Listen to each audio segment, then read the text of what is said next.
Nya masalahnya tanggungjawab buat pegang-pegang mentang Dewan Perwakilan Rakyat asal Aceh tapi di kerja Kepentingan Nasional Indonesia Bandung. Kepentingan Nasional Aceh ingat Aceh kena mudang kera, cuma nambah kewenangan jadi nurul ya waran. Yang lain bakal mau buru-buru. Nya kau kasih rayu peng pegang otonomi nya laki yang nya yang punya pegang otonomi. Presiden Indonesia yang utang ke Batina untuk yang ia biar otonomi kaya. Dia pun tanpa sadar lahir itu langsung melakukan pasal pada jawaban terhadap ekonomi Aceh dan jelas disebutkan dan dapat ekonomi di sini dulu. Baik ekonomi jelas disebutkan Aceh berhak pengadaan melalui utang luar negeri tanpa tersadari, tanpa ada utang, tanpa ada UPN, tapi utang tanya mandu masa Aceh satu pandu menalahir menalah utang, kamu utang kena di mana? Ada juga bandara beraya, tak juga pelabuhan beraya, mengadil lapangan kerja, mengadil ekonomi, tak juga jalan beraya. Nya jalan tikuh juga musyawarah. Mudah musyawarah ke hari dekat. Aceh tak ulang le. Aceh ke mereka 20% sesuai yang mayu. Nyai boleh kerja. Yang naik ke Aceh bangai ke UPH na berlek tu boleh. Undang-undang rawat berlek mana berlek le. Makanya macam tunggu mungkin le pertemuan akan mengumpul barang. Karena DPR ini rakyat akan jauh pegang undang-undang macam tak pun kamu. Kekuatan DPR ini negara orangnya satu.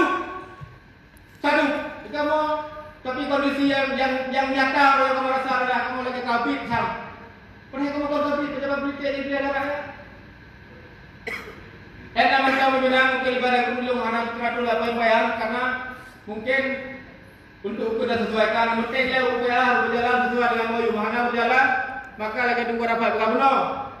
Dipres-pres tu. Lagi nonton, terima kasih. Assalamualaikum warahmatullahi wabarakatuh. Ya. Terima kasih bang, kapolna bang. Terakhir Bina dari ini udah terakhir. Dari ini udah terakhir Bina. Assalamualaikum warahmatullahi wabarakatuh. Puja Allah, salam Nabi yang dimuliakan Bapak Kapolres. Boleh ni. Serta para Ku pakai baju. Apa tu? dan Bapak DPRA yang hadir Bapak Lunyong. Long sedikit menitip pesan kepada Bapak Kapolres. Tanya jangan menjadi pengkhianat bangsa. Maka long pegang menang karena yo amanah masyarakat Aceh bak urun-urun Kapolres dulu.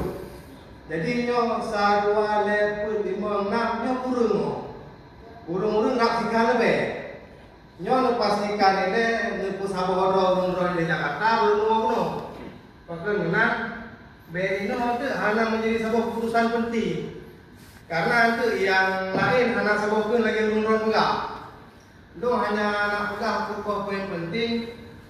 Yang pertama kepada Bapak Kapolres tolong memantau dan memastikan seluruh produk hukum nasional